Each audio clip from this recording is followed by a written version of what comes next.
Hello, my queens and kings. Welcome to Pharaoh with Butterfly Williams.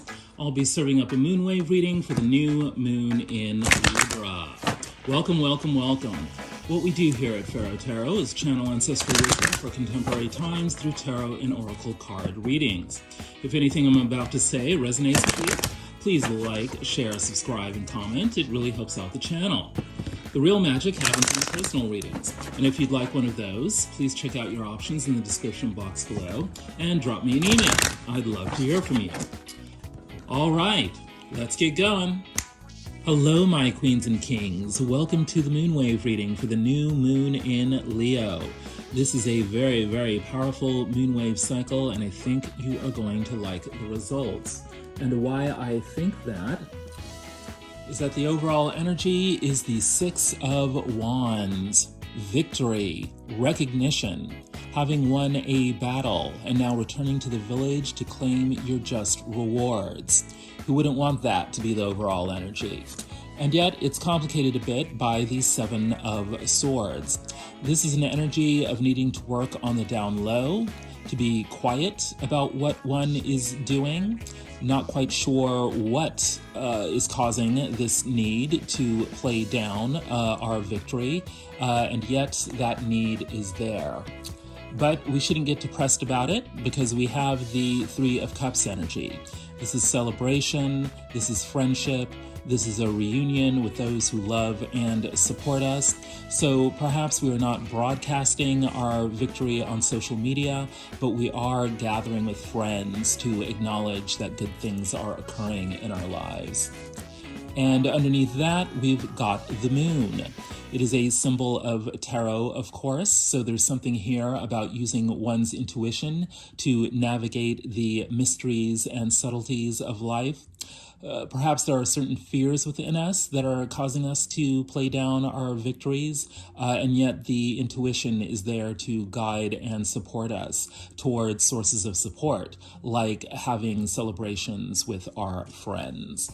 So we have two kinds of energies in the overall energy, one of victory and celebration, and one of being quiet and working quietly behind the scenes to achieve our objectives. What is the overall advice? Well, it's looking like those two separate strands in the overall energy are coming together in the form of the High Priestess. So yes, we are consulting with our spiritual advisors, perhaps like your local friendly tarot reader, to give us guidance about how to best navigate our success, because we have the Empress showing up as well. The Empress is, along with the High Priestess, one of the ultimate figures of the Divine Feminine in the tarot deck. She represents the power to organize society, to give birth to projects that benefit the society as a whole.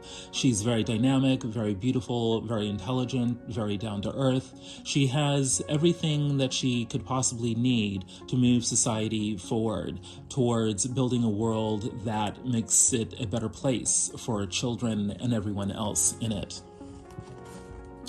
And there's also an air of dynamism and adventure that we should give ourselves to during this moonwave cycle. We've got the Fool. The advice here is to take a leap of faith, to be willing to take a risk that leads us to the life of our dreams, that puts us on the path to fulfilling our dreams. And it's looking like our wishes will come true because we also have the Star. The Star is the ultimate card in the deck of wish fulfillment. It is a higher octave version of the Nine of Cups. There's also the advice here to be willing to be vulnerable. That is why the Star card depicts a naked woman. There's something about vulnerability that actually opens up within us the desire to take risks that do put us on the path to a new and fulfilling life. that creates the possibility of massive success, in which we step into our power to organize others to support our collective dreams. And we can get the advice that we need to steer us in the right direction by consulting our ancient wisdom traditions. What is at the heart of the situation? Self-sabotage. What limited ways of thinking are preventing us from achieving what we really want to achieve and reaching out to those who can support us? We are very much involved in planning for the future. We've got the Seven of Pentacles here. We're thinking through past actions that both worked and didn't work, with an eye towards what will work for the future. And we're probably also aware that certain behaviors, certain ways of thinking sabotaged us in the past. And so we're thinking really hard about how we make sure our future plans are not hampered by those ways of thinking and those ways of behaving. And we're under pressure to get it right this time because we have the whip. This is about circumstances around us putting a bunch of pressure on us to act, to get into action, to work hard, to actually do something. What's in the upper world of the situation? The Five of Swords. Something nasty went down in the past, a lot of social games, perhaps some social bitchery, one-upsmanship, trying to get one on, over the other. This probably led to a situation where someone won, but it was kind of a Pyrrhic victory, like, was the battle even worth it?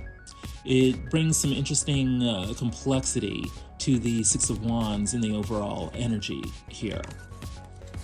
And it's looking like the solution, or what wants to happen in regards to this, past social situation, is the Knight of Cups, needing to make some sort of emotional offer to the others involved, perhaps lending support after a defeat was experienced, coming together to process the emotions of both the people who are perceived to have won and the people who are perceived to have lost. And the Adinkra symbol in the overall energy is the Okiafu Pa, good farmer, a symbol of diligence and hard work. So yeah, the ancestors are laying it on thick in terms of emphasizing the world of work, and business. It's looking like these social games and the need for emotional support have arisen in terms of our work lives. What is in the motivation? We've got the Nine of Pentacles. Yeah, someone somewhere wants to be a big success and wants that very badly.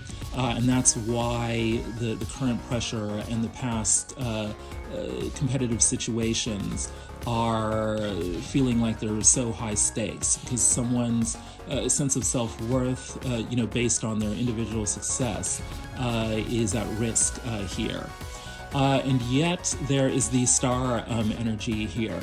So it's looking like, this person has the potential to become a star, and yet there's also the added pressure of knowing that, divine timing is in play here, and having to surrender to larger forces that determine whether or not this person will be able to become a star. The Journey to Egypt Tarot depicts the star beautifully. This is the star Sirius, and in the background is the constellation Orion. The ancient Egyptians based their calendar on certain, cosmic star-based cycles. It helped them to calculate the annual inundation of the Nile, which was one of the, physical cornerstones of their society. The ancient Egyptians also erected, stone circles and temples based on the location of Sirius and all of that. We see the ancient Egyptian water god Hapi pouring water into the Nile here. So there's something here about divine timing of cycles of nourishment and of fertility that, impact on the ability of people to find success. But this is a positive, happy card that indicates that the time is at hand for things to be happening. And of course, to complexify that is the card of complexity. There's a need here to recognize that more than one person is at play, and the wishes and desires of more than one person are at play. Our lives are a big, complex puzzle, and we need to be aware of all the parts of that puzzle and how they fit together if we want to make the most of the opportunities for divine timing that help guide us to success. What's going on with you directly? We've got the Ten of Brooms. So we are definitely feeling pressures and the pressures of the past, and we're needing to let those pressures go. We are probably feeling anxious, perhaps stuck, certainly frustrated with certain forces in our lives. But the thing is that this is a 10 card. That means we're at the end of the cycle. That means it is time to lay our burdens down. And the ancestors are laying it on thick by giving us the Ten of Wands again. Here, beautifully depicted in the Hoodoo Tarot by an elderly woman reaching the top of a hill where she discovers some Schisandra fruit, which is a herb that is known for relieving fatigue. So we're being strongly advised here to engage in activities of self-care that allow us the time and the place and the comfort to release past burdens. And yet, opportunities are not waiting for you. Grab them. Now is a competitive time. It's looking like the key to releasing our burdens is by taking advantage of the opportunities that the world is currently presenting to us. So, we don't want to let our past distract us from the opportunities at hand. What's in our upper world? We've got the Two of Cups. So there's the suggestion here that the key to relieving our burdens is other people. This is a good time to reach out to friends, to family, to co-workers, to bosses even. People in our network who can give us the ideas and the support and the encouragement that allow us to see that we don't have to be trapped in whatever went down in the past. And this is reinforced by the Ten of Wands showing up yet again. We have probably been laying awake, at night, thinking a little bit too much about the past and all the things that went down. And it's time to release that so that we can use our time at night to dream, to allow the universe to send us messages in our deep subconscious that encourage us to seek out that which we truly desire. This is an embodied process. Here we have Cobra, Divine Awakening, with a depiction of the goddess Wadjet, the feathered serpent who represents the awakening of the Kundalini energies. When we engage in social outreach that allows us to work through the baggage of the past and release it, we find that we become more aware of the energy in our body, and specifically the energies around our spine. And we can engage in deep breathing exercises that are part of a meditation practice that allow us to receive a Wadjet in the form of energies that can rise up the spine from the root chakra all the way up into the crown, and that align our chakras in a way that is balanced, that is calm, that allows us to receive visions of what our future can be. And the motivation is the Eight of Cups. We want to get the hell out of Dodge. We've invested too much time, energy, and emotion into a past situation, and we've concluded it's no longer serving us, and we're just wanting to move on. Then we've got the Five of Gourds. Yeah, part of the emotional energy that we have invested in the past is, regret, shame, perhaps guilt. We need to let that all go. Here in the Dust to Onyx Tarot, the Five of Cups is beautifully depicted as a hand. And off of 3 fingers are 2 tiny gourds that have spilt all their water, and yet there are 2 that still retain their water. So what this means is that despite things that were fumbled, in the past, we still have at least 2 good opportunities that are right in our hands that we have power over to, make the most of.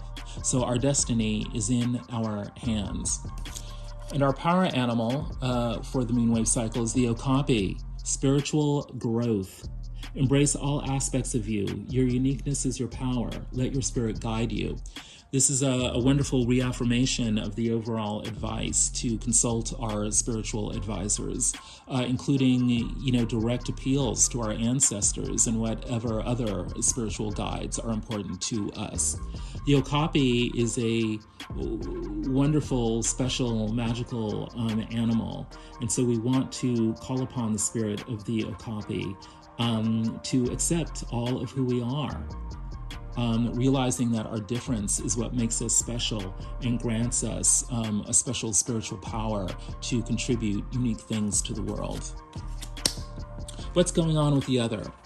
The other can represent how you view others, but it can also represent how others view you. So please keep that in mind as we talk about the other. The Knight of Pentacles. Yeah, this is about work. This is about paths to abundance. This is about some project or endeavor that you or the other has in mind that you're going to work very hard at making into a big success. You're going to be studious, you're going to be diligent, and you're also going to display what you really know in terms of working with others to make this thing happen. And the other is going to be very enthusiastic about it. The Daughter of Sticks or the Page of Wands. This is definitely some, giddy up and go type energy here with this beautiful, cowboy or cowgirl on this amazing stallion here, spear in hand, ready to charge off into the world and make things happen. So this is about enthusiasm. It's about excitement. It's about making things happen. And then finally, warm embrace. Let yourself enjoy your partner's loving arms around your body. Their touch ignites a flame within you. So there are not only elements of passion associated with this work project, and where, the other is wanting to see, enthusiasm and excitement associated with the project. There's a physical dimension to this where one literally feels embraced by the work at hand. Perhaps there is a welcoming community that welcomes you to the project, with a firm handshake. Perhaps there are opportunities, for love and romance in the workplace, as well. So there's something about acknowledging, one's bodily feelings and sensations as one does the work. And there's also the idea that one might relax one's boundaries a bit in ways that are, safe and appropriate to bring elements of physicality, to the work endeavor. What's in the upper world? Justice. So the other has it in mind to manifest good karma, to bring, past wrongs into a present balance that serves the interests of everyone involved. The Ace of Swords, is part of justice here. So there's a new way of thinking that cuts out, behaviors, thinking, and habits that no longer serve us. But there's definitely this idea here that we're going to bring balance and harmony and restore justice to this situation. And we're going to be very active about it, especially through our mind, because we have Onija Cutlass, the Knight of Swords, showing up. So there is a project at hand, an intellectual project, a project about ideas that is actively changing the thinking to allow justice to occur. And this is reinforced by Ma'at, the ancient Egyptian goddess of order. Ma'at is about so much more than order, because there is a recognition through her that one needs to know who one truly is in order for order to manifest. She presides over the Hall of Mirrors, so she shows people who they truly are, both the darkness and the light, so they can begin to take action to manifest harmony.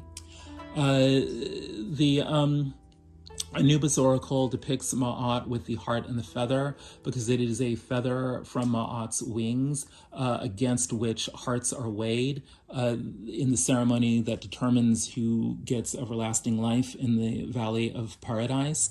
So Ma'at represents balance, just in the way that, justice represents balance. And she represents self-knowledge as the key to gaining that inner balance, which results in harmony in our external circumstances as well. And so here we have the Ace of Machetes, the Ace of Swords, showing up to underscore justice, meaning that the other is really motivated by bringing in a new way of thinking that restores harmony by cutting out, all the past BS that led to all the social trickery that made people feel, really bad about themselves. And it turns out that this leads to people being able to access not only people that they thought might have been, forbidden, to them, but an entire new universe. It opens up a cosmic portal to new ways of thinking, being, seeing, and envisioning the world. What I'm really trying to get at here is that the new kind of thinking that the other wants to bring into the world is totally mind-blowing. A massive cleansing of the doors of perception so that a new big picture perspective is brought in that really allows massive transformations to happen in your life and others. And part of this includes doing the shadow work, possess. The shadow is behind you. This is both an admonition and, encouragement. Because if the shadow is behind you, that means it's in the past. But if it's behind you, it also means it's part of who you are. So with the word possess, it's owning up to the fact that we all have shadows. We all have aspects of ourselves that both we and others, might wish that we didn't have. But those shadows are also cornerstones to building a new self that allows us to handle our shadows with maturity and grace. Yes. What's the outcome? The Six of Cups. Interestingly depicted because it's got the Five of Cups up front, which suggests regret. But then we have this beautiful young child presenting a cup to an older sibling here. So it suggests that there's something in remembering the joys of childhood, in cultivating a stronger relationship with our inner child, in recovering past dreams that perhaps the world told us in our adulthood were, silly to try to pursue.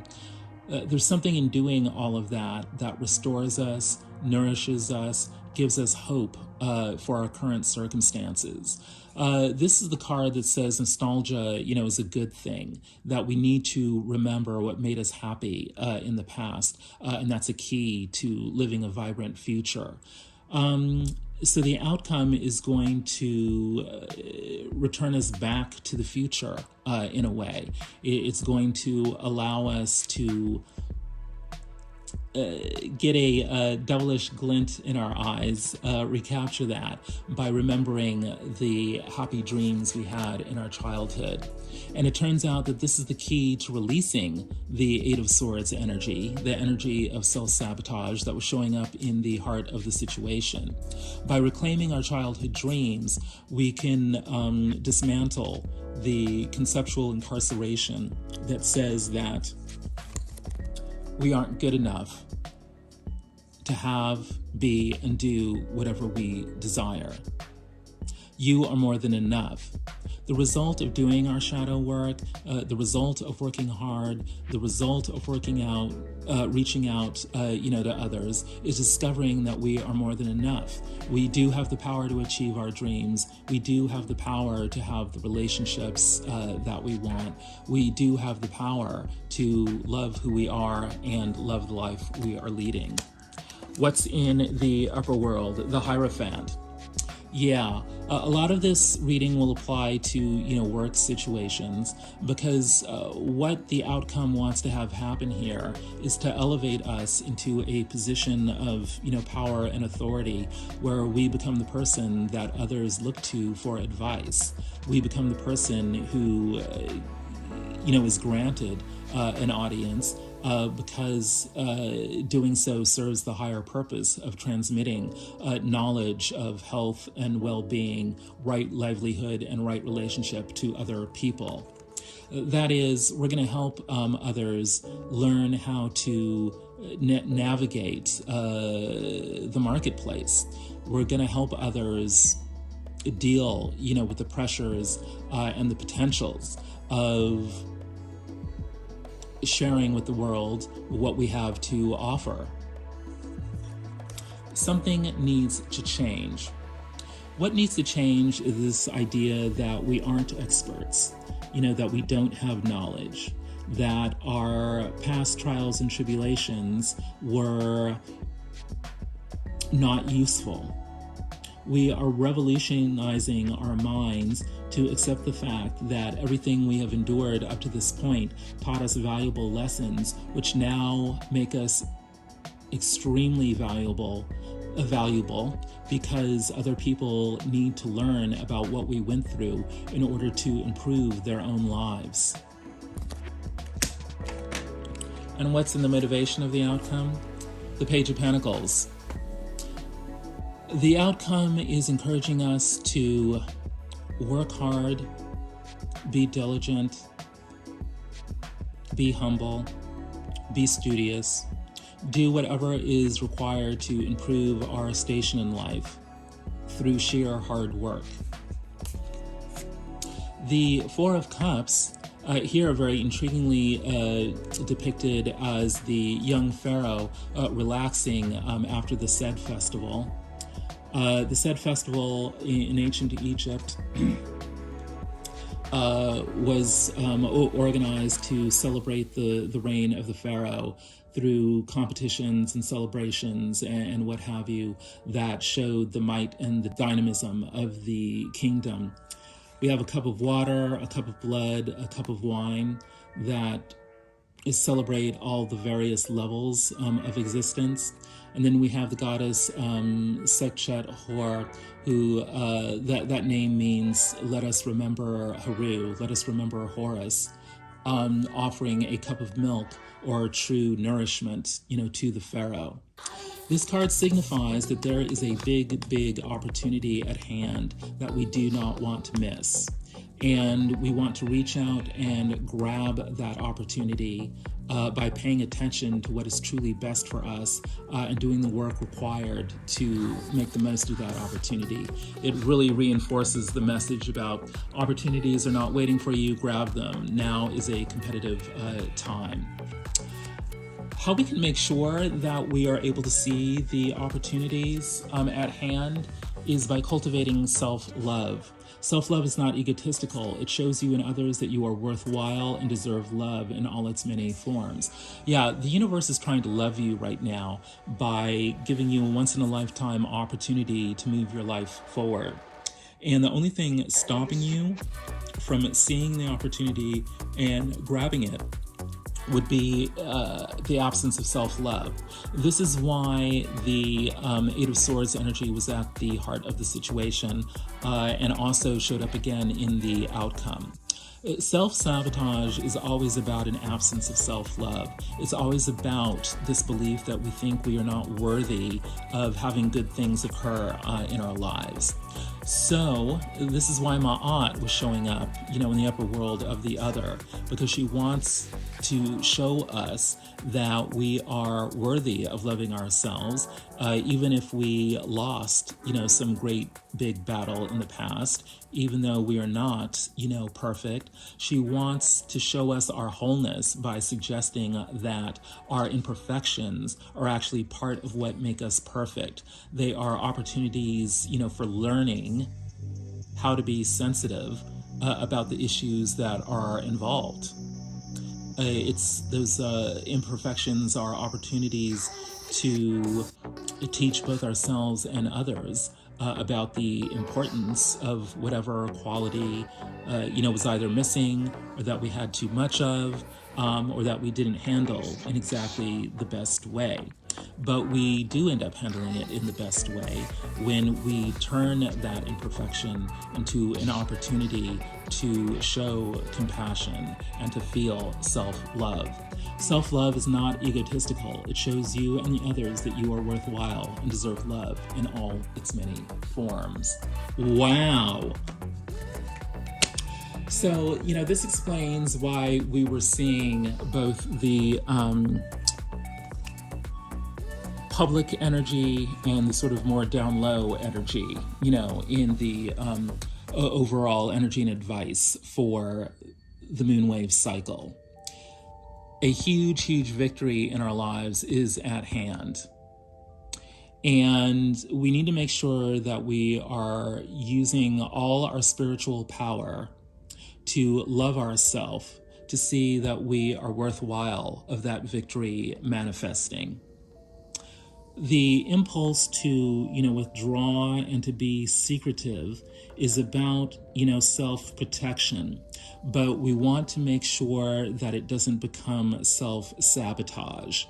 We want to make sure that the impulse to retreat and to be quiet doesn't become so exaggerated that it prevents us from reaching out or even seeing that there's a great victory, at hand here. So the key here is self-love. Realizing that, we really are more than enough, that we really are qualified, that we really do have the skills and are adequate to the task at hand. Spirit never gives you a challenge that you can't handle. You are more than enough. So, my queens and kings, use your spiritual abilities to practice self-love so you can go out and claim your victory. That's the message of this moonwave cycle. If any of this has resonated with you, please like, share, subscribe, and comment. The real magic happens in the personal readings, so I'd love to get an email from you so we can get the ball rolling. The ancestors have spoken.